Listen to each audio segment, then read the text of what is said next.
आघाडीतली फूट किंवा communication gap प्रकर्षाने दिसून आला. काल महाविकास आघाडीची बैठक होती. रणनीती ठरवण्यासंदर्भात विरोधकांची काय स्ट्रॅटेजी असली पाहिजे या बैठकीला आणि पत्रकार परिषदेला एनसीपी शरद पवार गटाचे नेतेच उपस्थित नव्हते. मग तुम्ही हा प्रश्न त्यांना का नाही विचारला? त्या बैठकीत विचारलं तर स्वतः भास्कर जाधवनी असं म्हटलं की काही कम्युनिकेशन गॅप राहील. नाही बघा, तुम्हाला माहिती असेल की शरद पवार इस्पितळात आहेत. काल त्यांना तातडीने इस्पितळात दाखल करावं लागलं आणि बरेचसे नेते प्रमुख हे पुण्यात. अनेकांशी माझं बोलणं झालं आहे. इतर काही विषयांवरती आमच्या चर्चा सुरू आहेत. पण काल हे बरेचसे प्रमुख नेते हे पवार साहेबांना अचानक इस्पितळात दाखल केल्यामुळे ते आहेत अशी माझी माहिती आहे. या विषयात आता फार अजिबात फूट वगैरे नाही. फूट कसली नाही पोचू शकलं कोणी.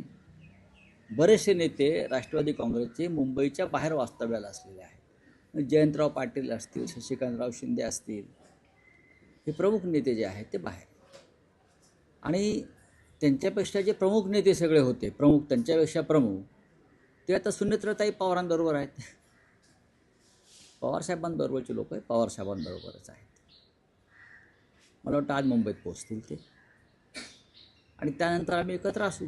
नाही पण राऊतसाहेब, परिस्थिती अशी निर्माण झाली होती की जे पत्र सरकारला मुख्यमंत्र्यांना द्यायचं आहे त्यावर एनसीपी शरद पवार गटाच्या आमदारांची सही होऊ शकली नाही. माजी आमदारांची सही घ्यावी लागली आणि ते पत्र मुख्यमंत्री आणि राज्य सरकारला द्यावं लागलं. पहा की हा विधिमंडळाचा विषय आहे की नाही. हा विधिमंडळातले जे आमच्या सगळ्या महाविकास आघाडीचे नेते आहेत, तुम्ही त्यांना हा प्रश्न विचारला तर ते अधिक समर्पक उत्तर देतील. बाकी इतर काय विषय असले तर मी नक्की आपल्याशी बोलू. मग बाकी इतर विषय म्हटले तर मग राज्यसभेचा विषय आहे. काय तुम्ही म्हणतात की शरद पवारांनी इच्छा व्यक्त केली आहे. आदित्य ठाकरे हा प्रश्न तुम्ही किती वेळा विचारणार? नाही, त्याची लेटेस्ट डेव्हलपमेंट ही आहे की काल हर्षवर्धन सपकाळांनी म्हटलंय की उद्धव ठाकरेंनी विधान परिषदेत जावं आणि काँग्रेसला ही राज्यसभेची जागा. याच्यावरती माझं उत्तर काय होतं? आम्ही एकत्र बसू. अद्याप त्या संदर्भातली कार्यवाही सुरू झाली आहे का, प्रोसिजर सुरू झाली आहे का नाही. सगळ्यात आधी मी या विषयावर म्हणालो की आम्ही 3 पक्ष एकत्र बसू आणि कोणी कुठे लढायचे ठरवू. हर्षवर्धन सकपाळ हे प्रांताध्यक्ष काँग्रेसचे आहेत, त्यांनी त्यांचं मत व्यक्त केलं.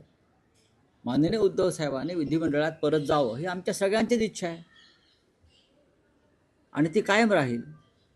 आता त्यांची इच्छा काय आहे याची आम्हाला चाचपणी करावी लागेल की आमच्या पक्षप्रमुखांची काय भूमिका आहे किंवा शरद पवार साहेबांची काय भूमिका आहे किंवा काँग्रेसच्या संदर्भात त्यांच्या हायकमांडची काय भूमिका आहे. हे जेव्हा आम्ही त्या एखाद्या विषयावर तिघे एकत्र बसू तेव्हा त्यातून निर्णय मिळेल आणि तो तुमच्यापर्यंत नक्की कळवला जाईल किंवा तुम्ही खिडकीतून पाहाल आणि तो निर्णय घ्याल. काय आहे रावसाहेब, बैठकीत चर्चा होण्याआधीच काँग्रेसचे नेते, शिवसेना उद्धव बाळासाहेब ठाकरे पक्षाचे नेते हे बाहेर मतप्रदर्शन करतात. करू द्या ना, करू द्या. हा काय मोदींचा पक्ष आहे का? मोदींच्या पक्षामध्ये मतप्रदर्शन व्यक्त करायला बंदी आहे. तिथे लोकशाही नाही.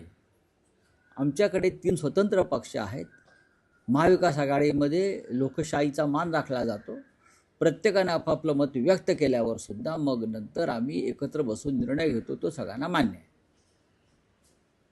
राऊतसाहेब, आणखी एक प्रकरण होतं की हेच जे प्रकरण आहे राज्यसभेचं, काल